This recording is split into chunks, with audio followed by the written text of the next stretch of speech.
अस्सलाम वालेकुम वरहमतुल्लाहि वबरकातहू। तो कैसे हो आप सब? अल्हम्दुलिल्लाह मैं बहुत अच्छी हूँ और मैं दुआ करती हूँ अल्लाह पाक से कि आप सब भी बहुत अच्छे रहो। और दूसरी बात ये, जिसने मेरा पार्ट 1 का वीडियो देखा है उसी को ये पार्ट 2 का वीडियो समझ में आएगा। ठीक है, तो जैसे कि मैं दरगाह में जाती थी और मैं दरगाह में बैठती थी, तो दरगाह में बैठती थी मैं हमेशा, मतलब ऐसा और दिन चलता ही गया। तो जैसे कि मुझे 8th डे 8वां दिन आया तो भी मैं दरगाह गई, तो भी मुझे कोई भी ऐसा प्रॉब्लम नहीं हुआ। जैसे ही मैं 9वां दिन वहाँ पर गई तो मुझे अपने आप ही हाज़िरी आने लग गई। आने लग गई तो मेरे हस्बैंड एकदम से देख के शॉक हो गए कि ये क्या हो रहा है करके। फिर उन्होंने अकबर भाई को बुलाया। अकबर भाई को बुलाया तो अकबर भाई को बोला देखो ये ऐसा ऐसा हो रहा है करके। तो वो बोले यही बात है। तो फिर अकबर भाई ने बोला कि यही बात थी तो इसमें कोई डरने की बात नहीं है, ये लेडीज़ों को ऐसा प्रॉब्लम होता है तो उतारा करके ये ठीक हो जाएगी। तो फिर मेरे हस्बैंड बोले ठीक है। तो मुझे हाज़िरी आती थी, मुझे हाज़िरी इतनी ज़बरदस्त आती थी कि मेरा पूरा गर्दन दुखता था, बॉडी दुखता था, तभी कुछ नहीं लगता था।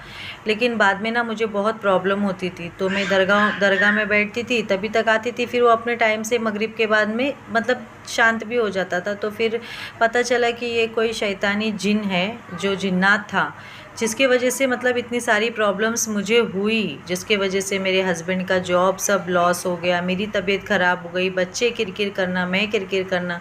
तो फिर उन्होंने बोला कि अपने को उतारा करना पड़ेगा। तो फिर उन्होंने बोला उतारा करना पड़ेगा। तो मेरे हस्बैंड बोले कि ठीक है अभी उतारा तो करना ही पड़ेगा, इसको तो ऐसा ही नहीं छोड़ सकते, क्योंकि जिस दिन से हाज़िरी स्टार्ट हो गई उस दिन से मुझे और ज़्यादा प्रॉब्लम हो गई। मुझे नींद नहीं आना, मुझे डर लगना, बुरे बुरे ख्वाब आना, मुझे एकदम बुरे बुरे ख्वाब आते थे। मैं रात भर सोती नहीं थी, मैं हस्बैंड को भी सोने नहीं देती थी कि मुझे डर लग रहा है कि तुम मेरे साथ बैठो, मुझे बहुत डर लग रहा है करके, ऐसा मैं बोलती थी। तो फिर वो बोले ठीक है चलेगा। फिर हम लोग क्या करते थे, 2-3 दिन हम लोग लगातार दरगाह में गए। तो मेरे को दरगाह जाने का टाइम जैसे होता था वैसे मुझे और ज़्यादा प्रॉब्लम होती थी कि मुझे नहीं जाना है दरगाह, ऐसा होता था। लेकिन फिर भी मैं ज़बरदस्ती जाती थी कि नहीं मुझे ठीक होना है, मुझे तो कैसे भी करके अपने आप को ठीक करना है करके। तो फिर उसके बाद में मैं दरगाह जाती थी, दरगाह में फिर बैठती थी, फिर हाज़िरी, मुझे होश नहीं रहती थी। मेरा बच्चा था 1 साल का जो दूध पीता था, मैं उसको फ़ीड कराती थी, तो मेरे को होश नहीं और वो भी रोता था। तो मेरे हस्बैंड बहुत ज़्यादा परेशान रहते थे, तो मेरे को उठाते थे।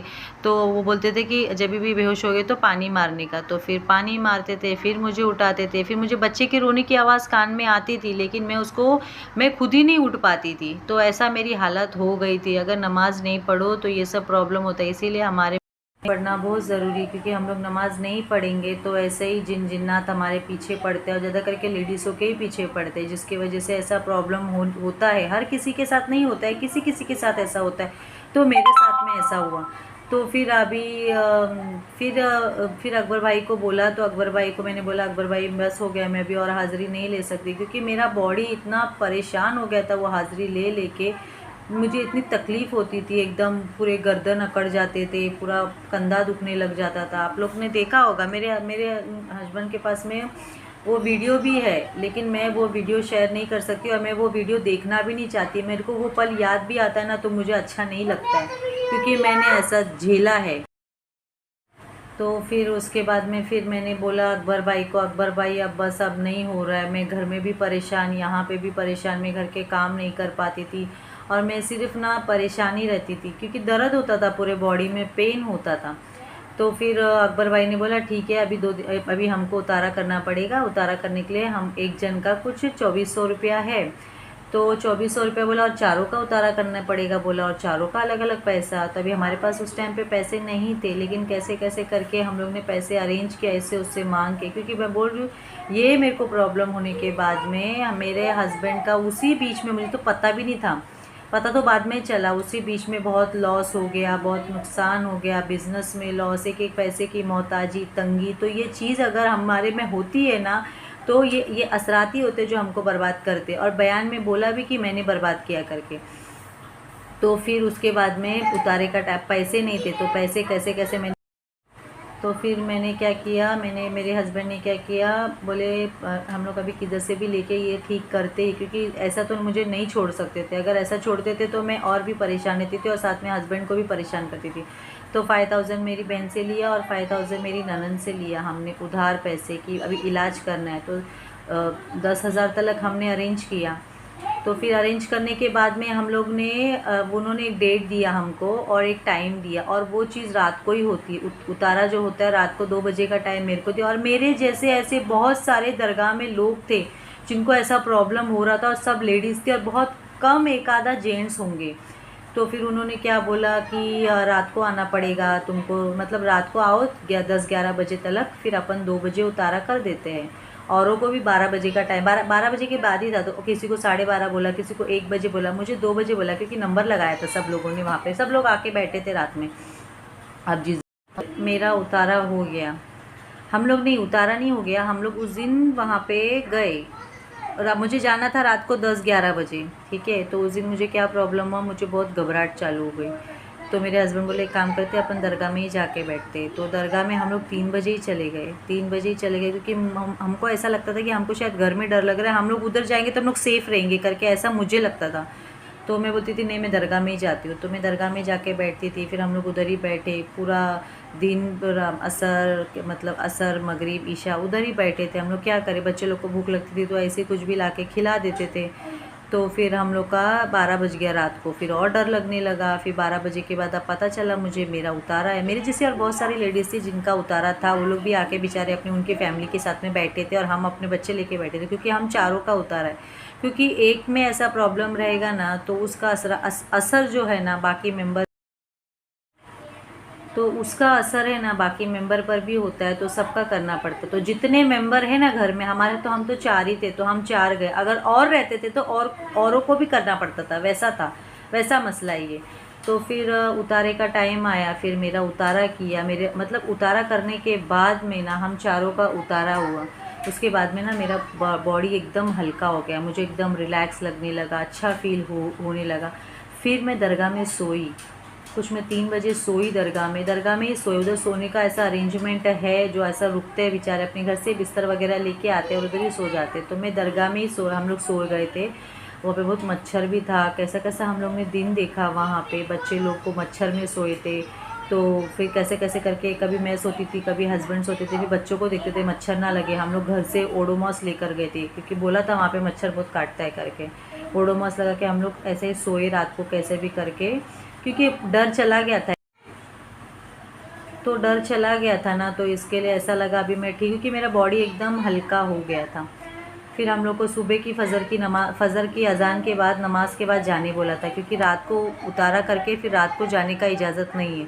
तो सब लोग, बहुत जन थे, सब लोग हम लोग वेट करे। फिर सुबह हम लोग ना, मतलब सुबह फ़जर हुई, सुबह 7 बजे हम लोग कुछ वहाँ से निकल गए।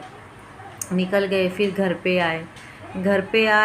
तो घर पे आने के बाद में फिर मेरे साथ में फिर से कुछ ऐसा हुआ, मतलब वो चीज़ जाते जाते भी मुझे तकलीफ़ देकर गई। घर पे आए ना, जैसे भी मेरे हस्बैंड है ना बाइक लगा रहे थे पार्किंग में ना, तो मेरा पैर पूरा फट गया था, साइड का पत्रा पता नहीं अचानक से कैसे घुस गया, तो फिर पूरा पैर से खून हो गया। फिर मेरे हस्बैंड और डर गए। फिर कैसे भी करके वो भाग के गए, मैं क्योंकि चल नहीं पा रही थी, क्योंकि इतना ब्लड निकल रहा था। तो फिर हस्बैंड घर पे गए भाग के, थोड़ी दूर पर ही थी मैं, तो मैं उधर ही बैठ गई थी। घर पे गए, क्योंकि कोई उठा भी नहीं था इतना सुबह। हल्दी वगैरह लेकर आए, फिर हल्दी वगैरह डाले। तो उसके बाद में मैं घर पे जाके मैं आराम करी, थोड़ा सो गई, तो मुझे अच्छा लगा, रिलैक्स फील हुआ। तो उसके बाद से फिर मैं एकदम ठीक होते चले गई। फिर उसके बाद से मैं मतलब नमाज़ की तरफ ही चले गई। फिर अपने आप ही दिल से ऐसा होता था कि मैं नमाज़ पढ़ूँ, क्योंकि नमाज़ नहीं पढ़ने की वजह से मुझे इतनी प्रॉब्लम हुई थी। तो देखो अल्लाह पाक ने किस तरीके से मेरे लिए ज़रिया उनको बनाया। वहाँ पे अल्लाह की मर्ज़ी के बिना तो एक पत्ता भी नहीं हिलता है, तो अल्लाह ने मुझे वहाँ पे मेरा ज़रिया बनाया, वहाँ पे मुझे भेजा। मुझे किसी ने बोला है कि कोई आलिम के पास जाके कुछ फ़ायदा नहीं है। वो लोग इतना बड़ा बड़ा अमाउंट बोलते हैं, 25,000 30,000, तो हमारा उस टाइम पे उतना बजट नहीं था। तो इसीलिए हम लोग दरगाह का रास्ता देखे, वहाँ पर से हम लोग ने मेरा इलाज करे, और अल्लाह पाक ने मेरा रूहानी इलाज किया, जिसकी वजह से मैं अच्छी तरफ चले गए। अगर मेरा रूहानी इलाज नहीं करते थे, अगर मैं दवाओं की तरफ चली जाती थी, तो दवा से सिर्फ मैं दिन रात सोते रहती थी। दवाओं से सिर्फ नींद ही आता है, जो दवा होती है जो ऐसे माइंड के लिए होती है, उससे सिर्फ नींद आता है। तो अल्लाह पाक का कितना बड़ा एहसान है कि अल्लाह पाक ने मेरा रूहानी इलाज किया और मुझे अंदर से ठीक किया और अपनी तरफ ले लिया।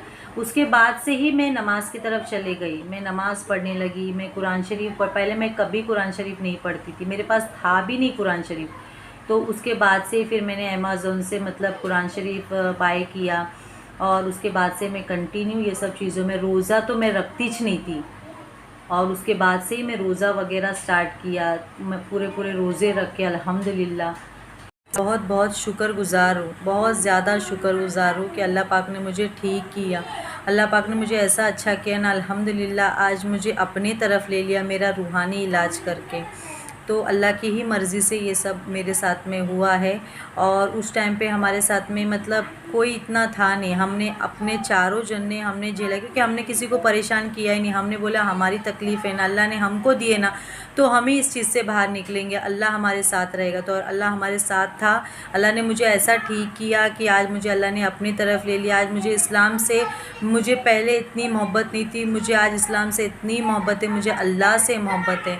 और अल्हम्दुलिल्लाह अल्लाह ने सब अच्छा कर दिया है, अल्लाह ने मेरा बहुत अच्छा किया। मैं अल्लाह की बहुत बहुत शुक्रिया अदा करती हूँ। इसीलिए मैं आपके साथ में ये अपना स्टोरी शेयर किया कि मुझे ऐसे करके मेरी इतनी मुसीबत में मेरे अल्लाह ने मेरी मदद करी। यही स्टोरी थी जो मैंने आपके साथ में शेयर किया। तो मैं किसी जिन्नात के असरात में आ चुकी थी, जिसके वजह से मुझे इतनी सारी प्रॉब्लम हुई थी। तो वो शैतान जिन्नात उसने खुद बयान किया, उसने बहुत सारे बयान किया, बहुत कुछ बताया, बहुत कुछ बोला, लेकिन अभी मैं वो सारी बातें मुझे नहीं बोलनी है, मुझे नहीं याद करना है, क्योंकि जब मैं आज अच्छी तरफ गई हूँ तो मुझे वो सारे बुरे दिन याद नहीं करना है। तो मैं जो आज आपके साथ में शेयर कर रही हूँ, शायद ये मैंने आखिरी बार किया होगा, और मैं ये अपनी ज़िंदगी में कभी भी किसी के साथ शेयर नहीं करना चाहती। मुझे नहीं अच्छा लगता है, मुझे वो सोच के भी ना रोना आता है।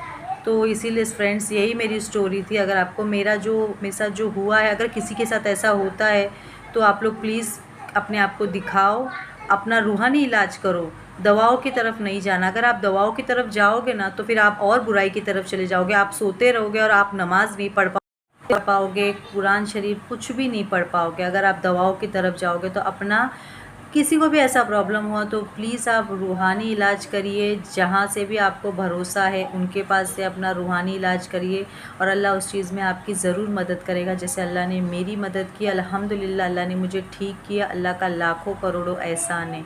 ठीक है, तो आपको मेरी स्टोरी कैसे लगी प्लीज़ बताना, और प्लीज़ मेरे चैनल को लाइक शेयर और सब्सक्राइब कर देना। अस्सलाम वालेकुम व रहमतुल्लाहि व बरकातहू।